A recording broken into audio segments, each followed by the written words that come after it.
Hi, this is Dr. Gregory Sadler. I'm a professor of philosophy and the president and founder of an educational consulting company called Reason.io, where we put philosophy into practice. I've studied and taught philosophy for over 20 years, and I find that many people run into difficulties reading classic philosophical texts. Sometimes it's the way things are said or how the text is structured. But the concepts themselves are not always that complicated, and that's where I come in. To help students and lifelong learners, I've been producing longer lecture videos and posting them to YouTube. Many viewers say they find them useful. What you're currently watching is part of a new series of shorter videos, each of them focused on one core concept from an important philosophical text. I hope you find it useful as well. Let's start real general and real focused on you guys. What are some things you actually find pleasant in your life? Yeah. Family. Spending time with your family. Does everybody find that pleasant? Not everybody. Depends on your family, doesn't it? Most Marist students actually enjoy spending time with their family, which is a good thing. What else? Yeah. Getting a paycheck. Getting a paycheck, getting paid. Yeah, makes sense. I know. When I actually look at my bank statement, I see numbers going up instead of going down. I feel good. When I see them going down, I feel bad. What else? Yeah. Finishing an assignment or a test. Even finishing a test, yeah. I suppose that makes sense because then you have that sense of something is accomplished and I don't have to mess around with this anymore. That might actually be more like a removal of a pain than a positive pleasure, depending on how you're doing on it. What else? What else in your day-to-day life? I hope you give yourself a lot of pleasures day-to-day, yeah. Eating. Yeah. Sometimes I hear people complain about the cafeteria, but the food's pretty good over there, actually, for the most part, you know. It's nice to eat. It's nice to be able to choose what you want to eat, you know. I remember when I was in the Army, I was in a little Army base, and there was only one meal for each meal. It was what they made, and you had to eat that. And you could have seconds if you wanted, because some people wouldn't even eat that.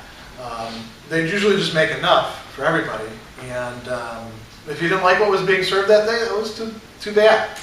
And then we went to this other base where they had all these officers, because it was an aviation base. So we had to do a change in command ceremony. And I walked in the mess hall. And at first I didn't know what to do, because there was a pizza line, and a hamburger line, and a salad line, and this line, and that line. I was like,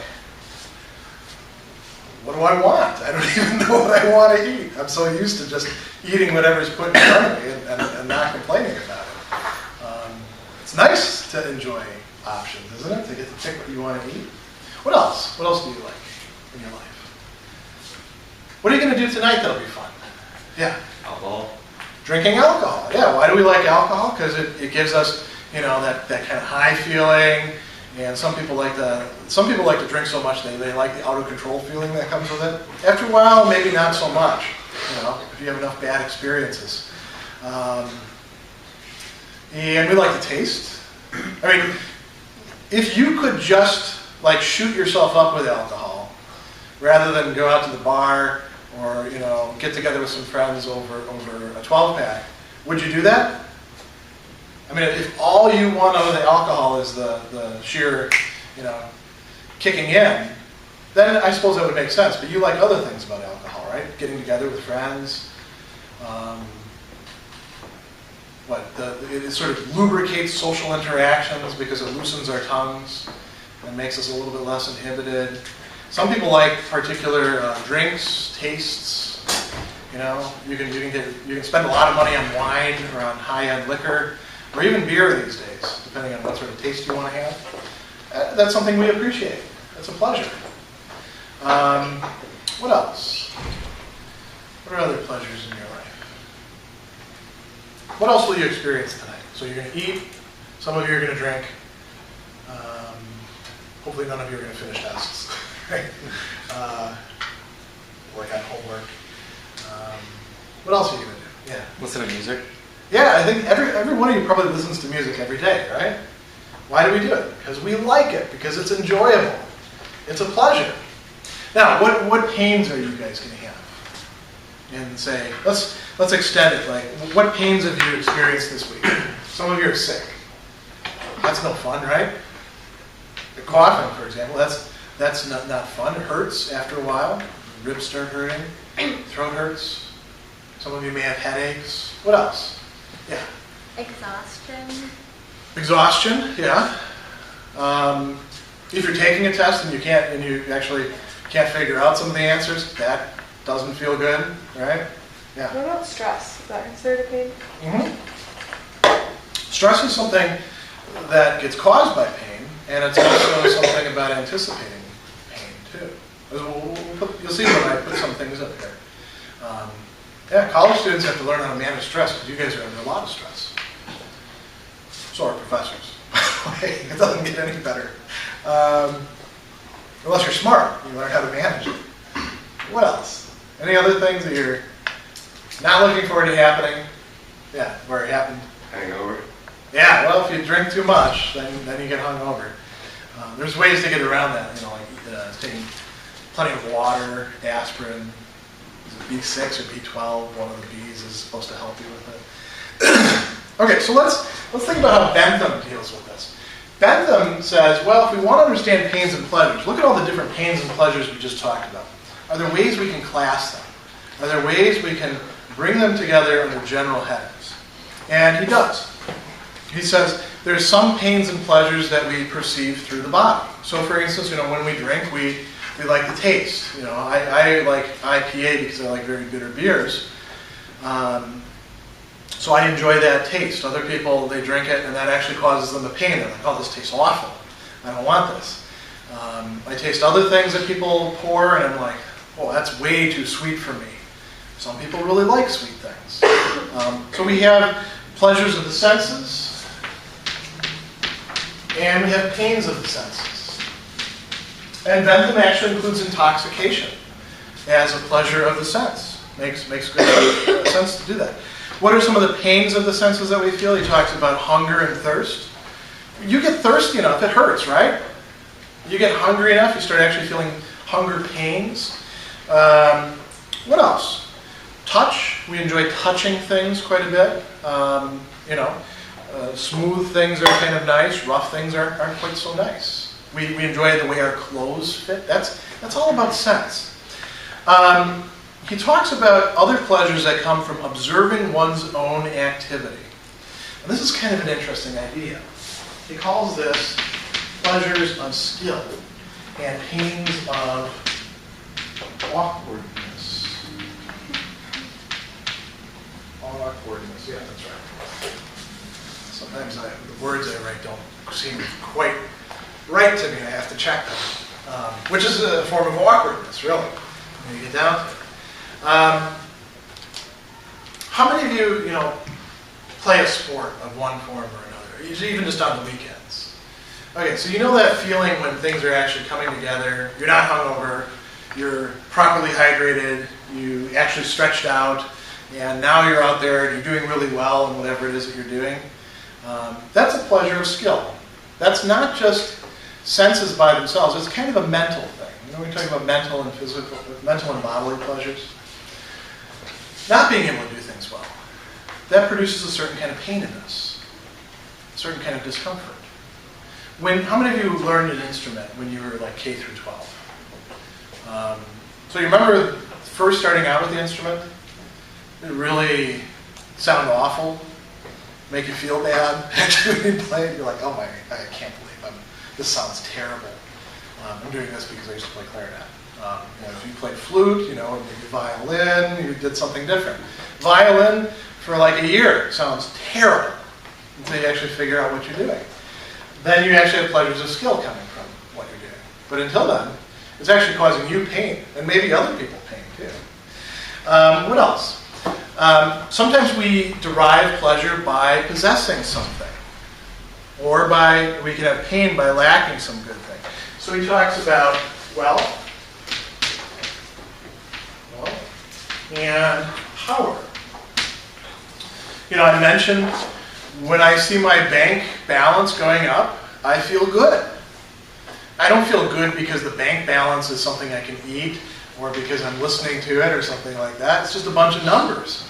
But in my mind, I'm thinking I actually own something I feel the same thing when I look at my retirement account and it goes, this is totally irrational, because I'm not going to cash my retirement account for decades. But, I look at it, from month to month, and it went up. Oh, that's so good. I feel good now. And then it goes down because the stock market goes down. Oh, I feel bad, we call that privation.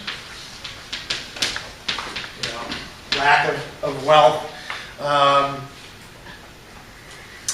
Being, disappointed, having your desires not come true.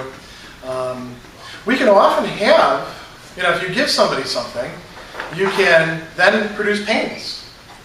Before, they didn't even know that they needed this thing. Now you take it away and they're like, oh, my life is now incomplete because you took away my carpet or my desk or I don't have this anymore. People feel pain because of that, don't they? What else do we take pleasures and pains in? What about other people? Do we care what they think about us or how they feel about us or how they perceive us? All of you do, right? You talk about parents, not wanting to disappoint them, wanting them to be proud of you. So Bentham talks about a couple different things. He talks about amity. Don't think Amityville horror with that. That's not connected to it at all. But that's the first association, isn't it, that comes up? Good name. And what he calls piety. And corresponding to these, there are pains of enmity, ill name, and impiety. Now with these, it gets particularly interesting from a utilitarian perspective. Amity is a word for friendship, for people liking you, feeling positively towards you. When people are feeling positively towards you, they are feeling a kind of pleasure in thinking about you. So if you and I are friends, then I derive pleasure from your presence, your company, by even thinking about you. And likewise, you do from me. Here's where it gets really interesting. I also derive pleasure from the fact that you feel pleasure in thinking about me. You guys see that? It's sort of a reflexive, two-way relation. If I'm a good teacher, for example, you like me as a teacher, you enjoy my class, what might be a sign of that? I look at the student evaluations. I really like this class. Now I feel better. If he wrote that evaluation, he's expressing a pleasure on his part, which then I am now taking pleasure in the existence of. So pleasures can build upon each other in an interpersonal way. Likewise, pains of enmity. You don't like me. You let me know you don't like me. How do you let teachers? This is kind of an interesting topic. How do you let teachers know you don't like them? Do you ever do that? Besides student evaluations, worst teacher ever, or venting on ratemyprofessor.com. You ever do anything? I used to do things in class because I was a jerk. To let the professor know that you think they don't know what they're talking about, or they're not teaching very well, or I'm just curious. Do you guys have anything like that? Or are you all of your professors are great, or you're really well behaved? You'd never do anything like that? What's that? You fall asleep. Yeah, sometimes you fall asleep because you're actually tired. But if you deliberately put your head down, start snoring, in the middle of somebody's lecture, maybe you're sending them a message. You're no good. And then they feel bad, right? We care about how other people see us. Piety and impiety are basically like that with respect to God. Does God like me? Does he think I'm a good guy, or does he think I'm a bad guy? Piety is taking pleasure in God liking me. Impiety, taking pain at the fact that God doesn't like me. What about ill name and good name? We care about how people talk about us. We care about the esteem that they hold us in. That's pretty interesting. We're the only creature that cares about that. And sometimes that pleasure or that pain can outweigh all the others. What else? So there's how other people view us. What about other people in another respect? There's what Bentham calls, I'm sorry, I run out of space, benevolence. And there's what he calls malevolence. What are pleasures of benevolence? Those are, actually, both of these can fit in here after that. Benevolence. All right. When I'm benevolent to you, what do I do? What sort of characteristic behavior do I have?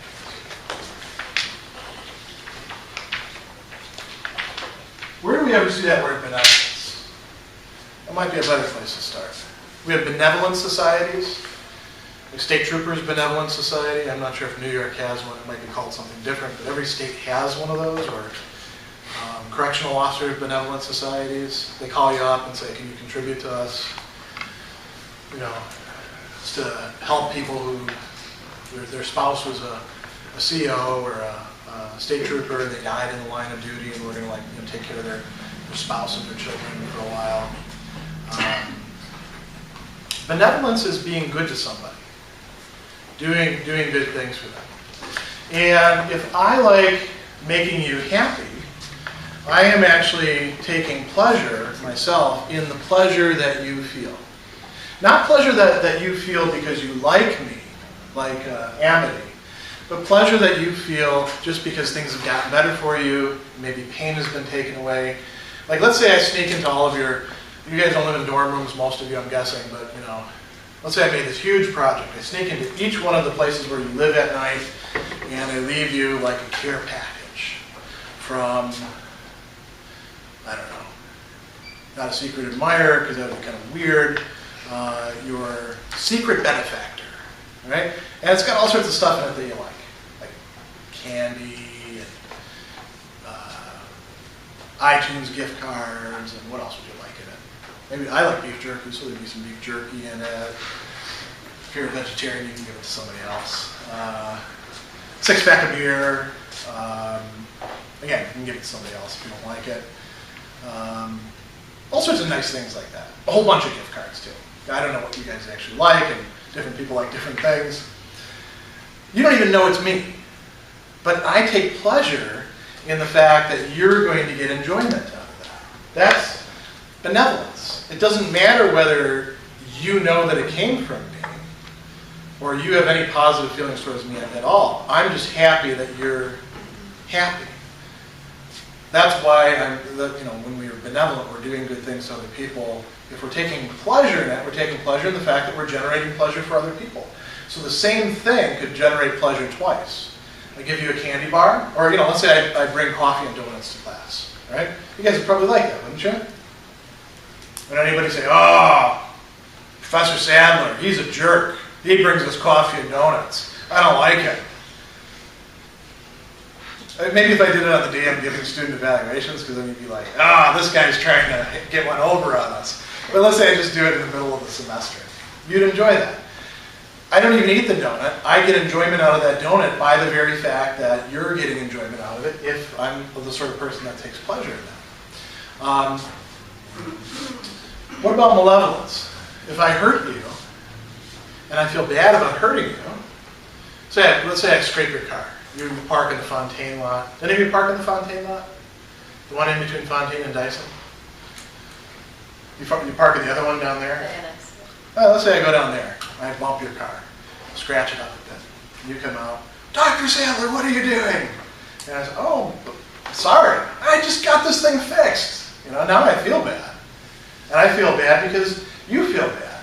And also because you're shouting at me. But let's say you're not even shouting at me. You're just like, "Oh, I just got this thing fixed. I can't believe it.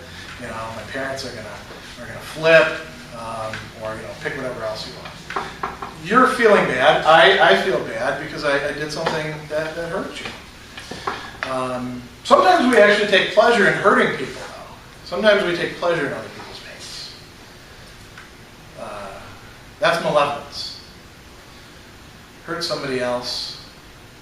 Sadism is another word for it. Like, for example, if I say, "All right, Pop quiz on Bentham. Right, I never did a pop quiz in this class before, but this one's going to happen. It's going to be worth 100 points out of how many points do we have in this class? Like 600.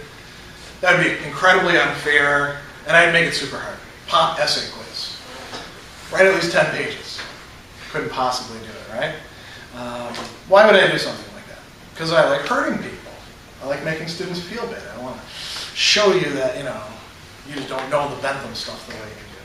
Well, there are some people who take pain, or take pleasure in other people's pains, or take pain in other people's pleasures. There are some people who see other people having fun and they're like, I don't like that.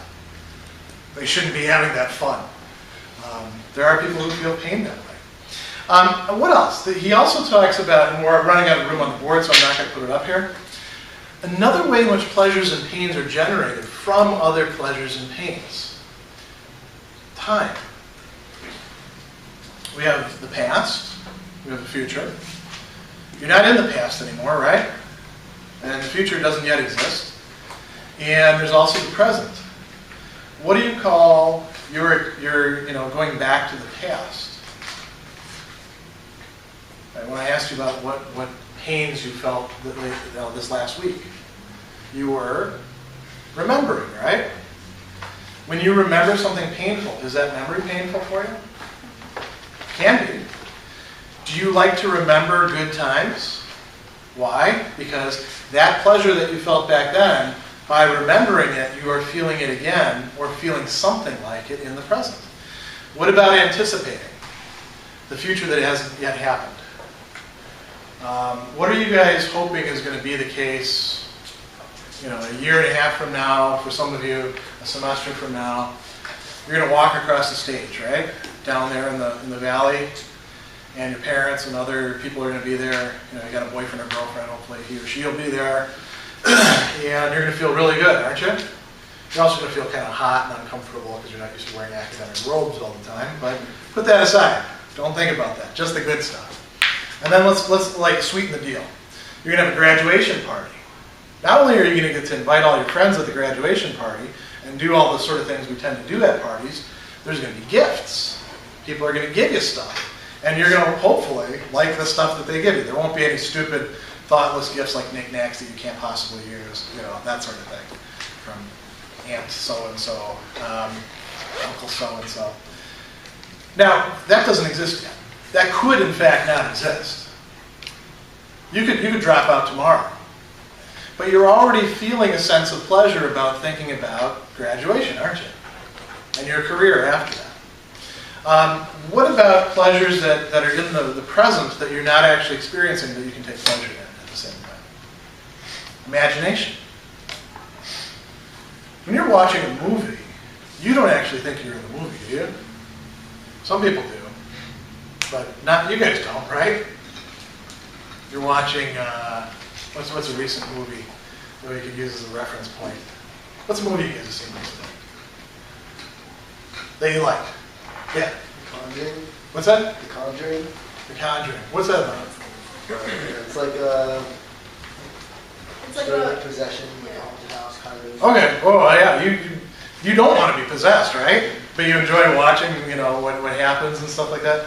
And now with horror movies, actually, we can start to get a little creeped out, and especially if you watch it late at night by yourself in a house, and there's like noises in the house, then you start getting a little bit, I wonder what's over there. I better go check the light, that sort of thing. But you don't really think you're engaging in the imagination. We enjoy that sort of thing. You can also feel pains like that. Imagine, you guys have all seen those commercials that everyone likes to turn off, including myself, with the Sarah McLachlan song, and the animals in terrible conditions and all that. Now imagine that was made up. I'm not saying it is, by the way. But imagine that was just made up to make you feel bad and get you to do something. You are feeling pain by watching that, but it's over into something that doesn't exist. That's the capacity of the imagination. Pleasures and pains can be generated by all sorts of means. They don't always have to be physical, things that we're in proximity with. They can be augmented, diminished by the situation that we're in, by our interpersonal relations, by the factor of time. These are all things that you would want to take into consideration when you're trying to carry out a utilitarian calculation. So for example, if you know that people enjoy helping other people, then the act of helping other people doesn't just generate one pleasure, the pleasure for the person who's being helped. It might generate a pleasure for the other person. On the other hand, we sometimes compare ourselves against each other. So let's say I give one student special attention. Like for instance, you're in the military, right? I'm an ex-vet. So, we have a natural connection. I should talk with you all the time and call upon you and treat you better than everybody else. That's going to make him happy. It's going to give him pleasure, and it's going to give me pleasure to do that. It's going to tick all the rest of you off, right? You're not going to be happy about that. You're going to feel a sense of envy or unfairness. Notice how, if we're doing utilitarian calculations, we have to take all of these things into consideration. How I orient myself in terms of pleasures and pains towards another person might affect somebody else. Might increase his pleasure, might decrease it. If you know that you're the object of charity and you don't like being the object of charity, maybe my benevolence actually ticks you off, even though I feel good about giving. This happens all the time. People don't patronize me. That's what they're objecting to. So it's important to keep all these into consideration.